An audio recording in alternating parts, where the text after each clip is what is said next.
सभी दर्शकों को नमस्कार। आप देख रहे हैं संस्कृत स्टडी और आज हम संस्कृत कक्षा 8 रुचिरा भाग 3 का द्वितीय पाठ बिलस्य वाणी न कदापि में श्रुता का अभ्यास कार्य अर्थात प्रश्नोत्तर करने जा रहे हैं। पहला प्रश्न है उच्चारणम कुरुत अर्थात उच्चारण करो, बोलकर देखो। कस्मिन चित्त किसी क्षुधार्थ भूख से पीड़ित सिंह पद पद्धति शेर के पैरों के निशान विचिंत्य विचार करके सोच करके साधु इदम सच ही कहा गया है।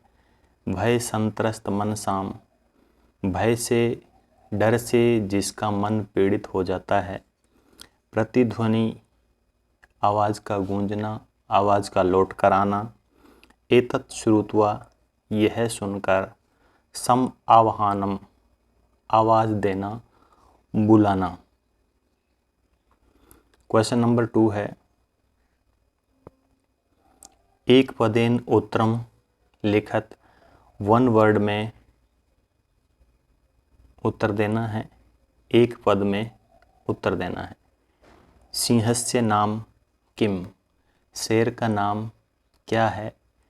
खरनखर है, शेर का नाम खरनखर है। गुहाया स्वामी कै आसीत गुफा का स्वामी कौन था। दधिपुच्छ गुफा का स्वामी दधिपुच्छ नाम का गीदड़ था।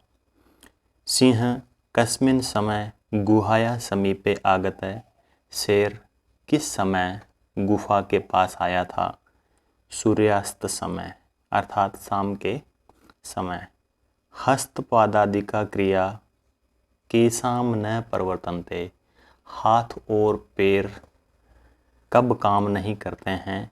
भय संत्रस्त मन साम जब व्यक्ति का मन डर से पीड़ित हो जाता है, डर जाता है, तब उसके हाथ और पैर काम नहीं करते हैं।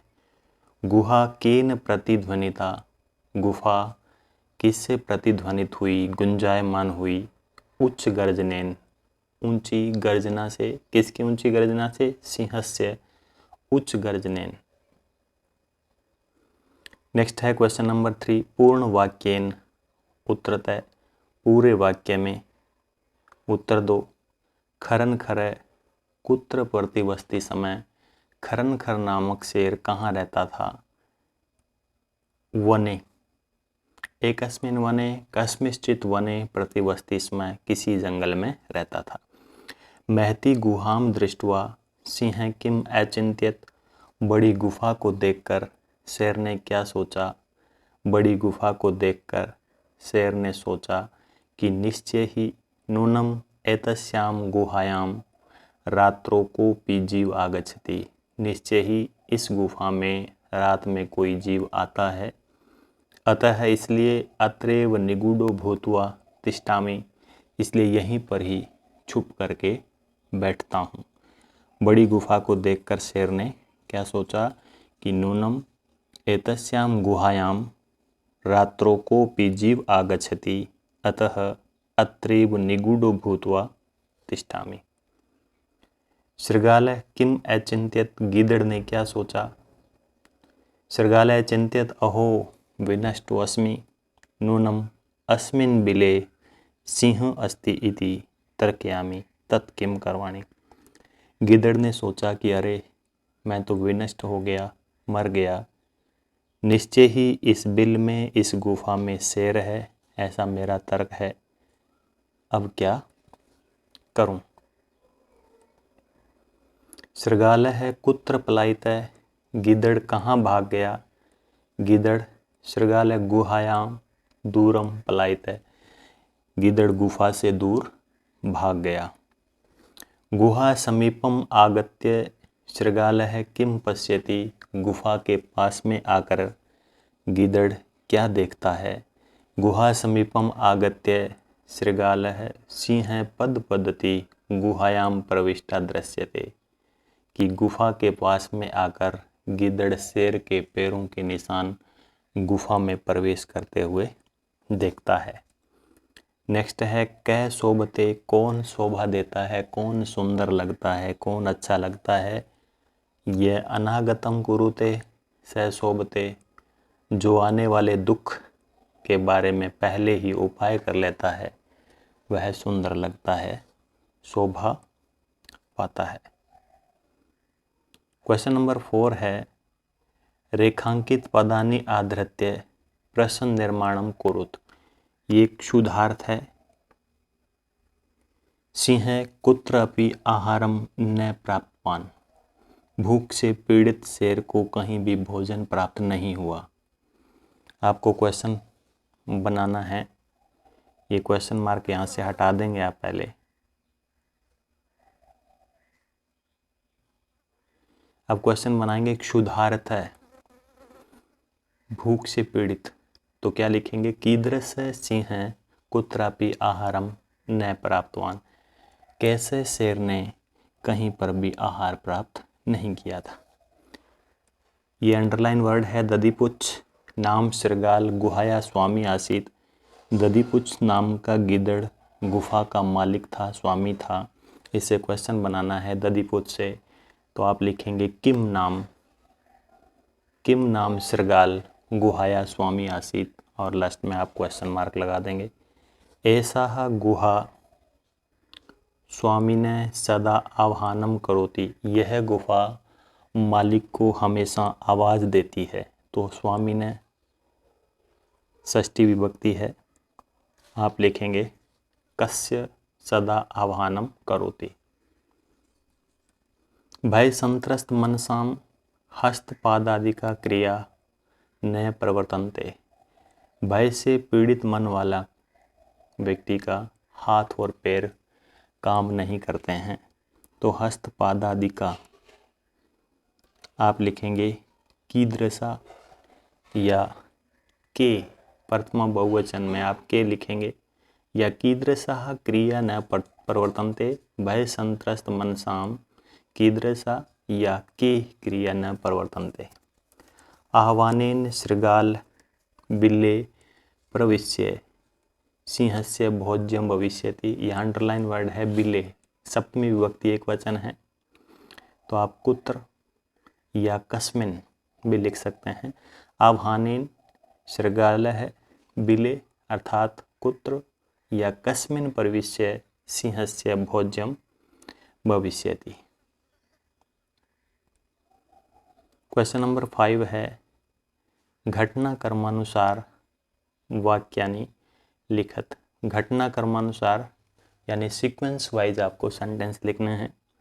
सबसे पहला सेंटेंस होगा परिभ्रमण सिंह क्षुधार्त हो जाता है, घूमता हुआ शेर क्या है, भूख से पीड़ित हो जाता है। नेक्स्ट आप लिखेंगे सिंह एकाम महतीम गुहा में पश्यत, शेर ने एक बहुत बड़ी गुफा को देखा। गुहाया स्वामी दधिपुच्छ नाम शृगाल समागच्छत, गुफा का जो मालिक है दधिपुच्छ नाम का गीदड़ वहाँ पर आया।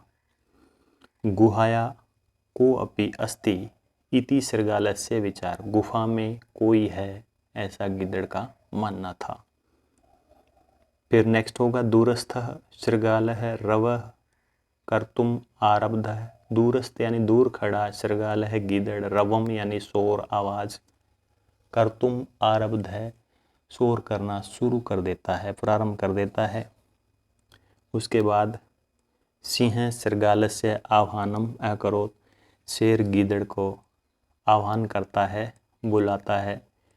और 6 में आ जाएगा दूरम पलायमान शृगालय श्लोकम में पठत, दूर भागता हुआ गीदड़ श्लोक पढ़ता है। ये घटना क्रमानुसार आपके सीक्वेंस वाइज सेंटेंसेस हो गए हैं। क्वेश्चन नंबर 6 है यथा निर्देशम उत्तरतः, निर्देश के अनुसार उत्तर दीजिए। क्या है, एकाम महती गुहाम दृष्ट्वा, एक बहुत बड़ी गुफा को देखकर स अचिंत्यत वह विचार करता है।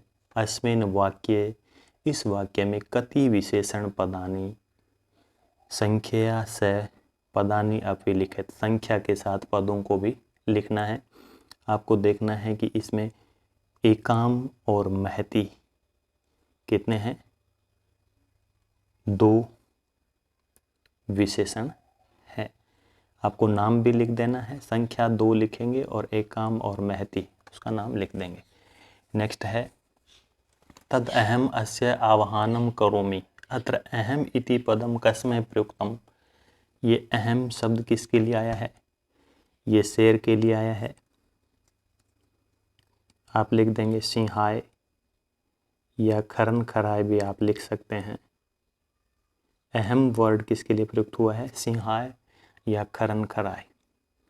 यदि त्वं माम न आव्यसि अस्मिन् वाक्ये कर्तृपदम किम, इसमें आपको सब्जेक्ट बताना है। यदि तुम मुझे नहीं बुलाओगे तो, इस वाक्य में सब्जेक्ट क्या है, त्वं। नेक्स्ट है सिंह पद पदति गुहायाम प्रविष्टा दृश्यते, अस्मिन् वाक्ये क्रियापदम किम। शेर के पैरों के निशान गुफा में प्रवेश करते हुए दिखाई देते हैं। इस वाक्य में वर्ब अर्थात धातु क्या है, धातु रूप है दृश्यते।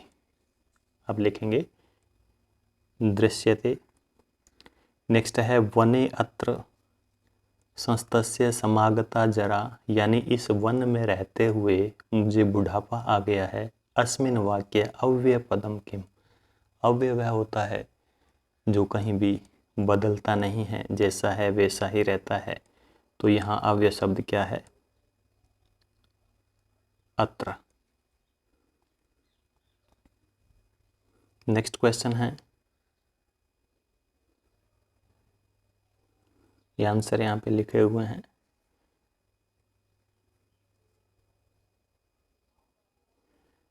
क्वेश्चन नंबर 7 है मंजूषात अव्यय पदानि चेत्वा रिक्तानानि पूर्यत। मंजूषा अर्थात ब्रैकेट में लिखे हुए अव्यय शब्दों से खाली जगह भरो। ये कश्चन दूरे, कश्चन कोई, दूरे दूर, नीचे नीचे होता है, यदा जब, तदा तब, यदि यदि होता है, तरही तो, परमम परंतु, च और, सहसा अचानक। ये रेड कलर में जो लिखे हुए हैं ये इसमें भरे हुए अव्यय शब्द है। अर्थ देख लेते हैं। एकस्मिन् वने कश्चन व्याधः जालम विस्तीर्य दूरे स्थित है। एक जंगल में कश्चन यानी कोई, व्याध है शिकारी, जालम जाल को, विस्तीर्य होता है फैलाकर, दूरे यानी दूर, स्थित है बैठ गया। एक जंगल में कोई शिकारी जाल फैला करके दूर बैठ गया। कर्मशः आकाशात स परिवार कपोतराज नीचे आगच्छत। कर्मशः इसी दौरान, आकाशात आकाश से, स परिवार अपने परिवार सहित, कपोतराज कबूतरों का राजा, नीचे आगच्छत नीचे आया। यदा कपोता तंडुलान अपश्यत। यदा जब कपोता कबूतरों ने तंडुलान चावल के दानों को अपश्यन देखा, तदा तेसाम लोभ हो जाता है, तदा तब, तेसाम उन पर, किन पे, चावल के दानों पर, लोभ हो जाता है, लालच आ गया, लोभ उत्पन्न हो गया। परम परंतु राजा सहमत नासीत, जो कबूतरों का राजा था वो इस बात से सहमत नहीं था। तस्य युक्ति उसका मानना था, आसीत था, यदि वने कोपि मनुष्य नास्ति, यदि वन में जंगल में कोई मनुष्य नहीं है, तरही का अर्थ है तो, कुतः है यानी कहाँ से, तंडुला नाम संभव, ये चावल के दाने कैसे संभव हो सकते हैं। परम का अर्थ है परंतु, राज्ञ कबूतरों के राजा को, उपदेशम उपदेश को, अस्वीकृत्य स्वीकार करके, कपोता कबूतर, तंडुलान खादितुम चावल के दानों को खाने के लिए, प्रवृत्त हुए, तैयार हुए, जाले च निपतिता और जाल के अंदर फंस गए, बंध गए। अतः उक्तम इसलिए कहा गया है, सहसा एकदम से, अचानक से, बिना सोचे समझे कोई काम नहीं करना चाहिए। इसी के साथ हमारा द्वितीय अध्याय के प्रश्नोत्तर अभ्यास कार्य पूरा हुआ। आशा है कि आपको यह अध्याय समझ में आया होगा। धन्यवाद। देखते रहिए संस्कृत स्टडी।